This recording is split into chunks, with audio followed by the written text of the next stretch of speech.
పల్నాడు జిల్లాలో ఎస్పీ మల్లికా గార్గ్ చేసిన వ్యాఖ్యలు దుమారం రేపుతున్నాయి. పల్నాడు జిల్లాలో ఎన్నికల కౌంటింగ్ ప్రక్రియను పోలీసులు సీరియస్గా తీసుకున్నారు. ఈ సందర్భంగా జిల్లా ఎస్పీ ఆధ్వర్యంలో నరసరావుపేట కోటా సెంటర్ నుంచి పల్నాడు బస్టాండ్ వరకు కేంద్ర బలగాలతో పోలీసు కవాతులు నిర్వహించారు. ఈ నేపథ్యంలో ఎస్పీ మల్లిక మాట్లాడుతూ ఎలక్షన్ తర్వాత రోజు నుంచి జరిగినటువంటి సంఘటనలతో పల్నాడు జిల్లా చెత్త జిల్లాగా పేరు తెచ్చుకుందని అన్నారు.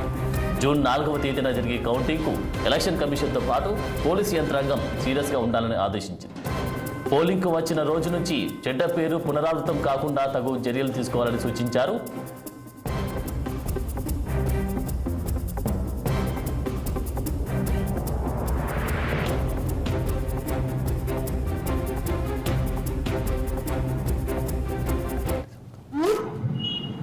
ప్రెసెంట్ గా మన డిస్ట్రిక్ట్ పర్ఫార్మెన్స్ బాగలేదు.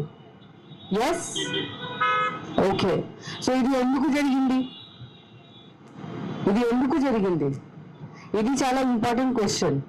మన ఇప్పుడు ఎలక్షన్ రోజు, ఎలక్షన్ తర్వాత ఇన్ని ఘటనాయి, సో మెనీ ఇన్సిడెంట్స్ ఎందుకు జరిగినాయి?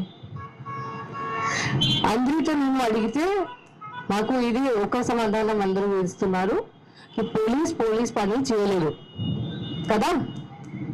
పోలీస్ పని చేశారా? పోలీస్ ఒక ప్లేస్ లో ఉంటే ఇంత మంది బయట రాడ్స్ తో పాటు బండ్లు ఇంత మంది మాబ్ గా రైటింగ్ ఎట్లా చేశారు? చేయరు కదా. పోలీస్ సరిగా పని చేస్తే అది జరగదు కదా, బట్ జరిగింది. సో అది that is horrible, that is very bad. అది జరిగింది. I was trying to understand, ఇది పల్నాడు పోలీస్ లో ఏం ప్రాబ్లం ఉందా, ఇక్కడ మెయిన్ లో ప్రాబ్లం ఉందా, ఏముంది ప్రాబ్లం? ఇది నేను ట్రై చేశాను అర్థం చేసుకోవడానికి. ఈరోజు మార్నింగ్ నేను చాలా మందితో ఇంటరాక్ట్ కూడా చేశాను సెట్ కాన్ఫరెన్స్ లో. అప్పుడు నాకు ఇది అర్థమైంది దట్ పల్నాడు పోలీస్ లో ఏం ప్రాబ్లం లేదు. Palnadu police officers are good only. Because నేను ఎస్పీ ప్రకాశంగా ఉన్నప్పుడు అక్కడ కూడా చాలా మంది నేటివ్ ఆఫ్ పల్నాడు డిస్ట్రిక్ట్ కూడా నాతో పని చేశారు. ఇన్ఫాక్ట్ వాళ్ళు చెప్పేవాళ్ళు దట్ పల్నాడు వాళ్ళు మేడం ఇట్లా ఉంటారు, దట్ ఒకసారి లాయల్టీ అయితే వాళ్ళు ఈవెన్ డెత్ కూడా వస్తే అది కూడా ఒప్పుకుంటారు, ఏదైనా చేస్తారు. అట్లా కదా పల్నాడు వాళ్ళు అట్లా ఉంటారా? Yes, no? ఎస్.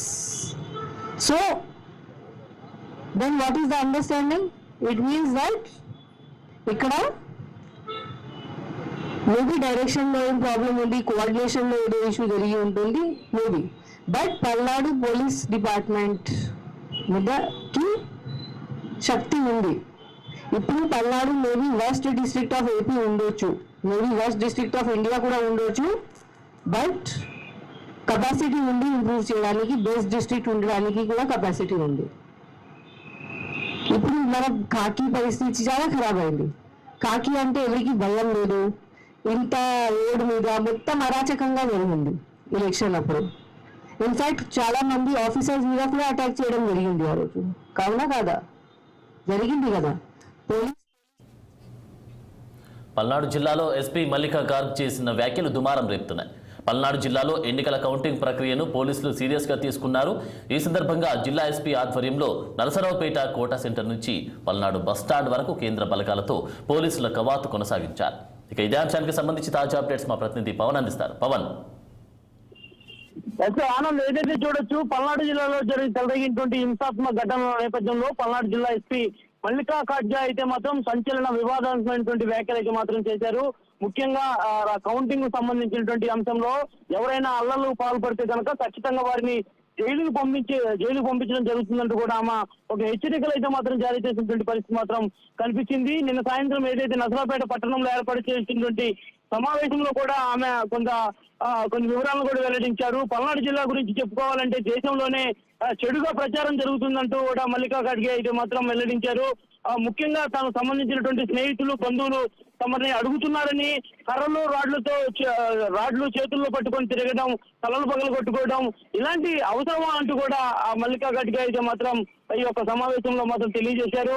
కేవలం 10 రోజుల్లోనే పల్నాడు జిల్లాలో దాదాపు 160 కేసులు నమోదయ్యాయంటే చూసుకోవచ్చు. దాదాపు 1200 మందిని కూడా అరెస్టు చేసినట్లు కూడా ఆమె వివరించినటువంటి పరిస్థితి మాత్రం కనిపించింది.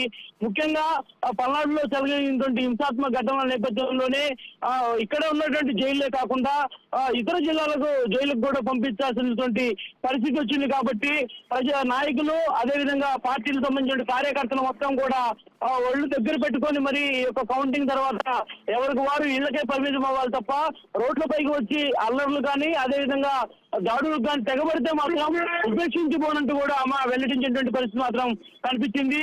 ఏదైతే చూసుకోవచ్చు ప్రస్తుతం నాయకులందరూ కూడా ప్రశాంతంగా ఉంటారు, మీ జీవితాలు నాశనం అయిపోయే పరిస్థితి ఉంటుంది. ఖచ్చితంగా నాయకులు అవసరమైతే కేసులు అయినా కూడా వారు బెయిల్ తెచ్చుకుంటారు, కానీ మీరు బెయిల్ తెచ్చుకునేటువంటి పరిస్థితి లేదు. కాబట్టి అందరూ సమన్వయంతో పాటించాల్సినటువంటి అవసరం ఉందంటూ కూడా మల్లికా ఖడ్గే అయితే మాత్రం ప్రజలకు ఒక హితవు పలికారు. జిల్లా వ్యాప్తంగా ఇప్పటికే 144 సెక్షన్ అమల్లో ఉందని కూడా తెలియజేశారు. దీన్ని ఉల్లంఘించి జిల్లాలో ప్రశాంతతకు భంగం కలిగిస్తే మాత్రం ఖచ్చితంగా తనదైన శైలిలో చర్యలు తీసుకుంటానంటూ కూడా ఆమె హెచ్చరించినటువంటి పరిస్థితి మాత్రం కనిపించింది. దాదాపుగా చూసుకోవచ్చు జిల్లాలో ఇప్పటికే కూడా ఏదైతే మాచర్ల నియోజకవర్గం కానీ, గురజాల నియోజకవర్గం కానీ, పెద్దకొరపాడు నియోజకవర్గం కానీ, నసరాపేట కానీ ఈ 4 నియోజకవర్గాల్లో కూడా గతంలో పోలింగ్ రోజు జరిగినటువంటి హింసాత్మక ఘటనల నేపథ్యంలోనే మల్లికా ఖడ్గే అయితే మాత్రం ఈ యొక్క సంచలన వ్యాఖ్యలు చేసింది. Okay, right. Thank you Pawan.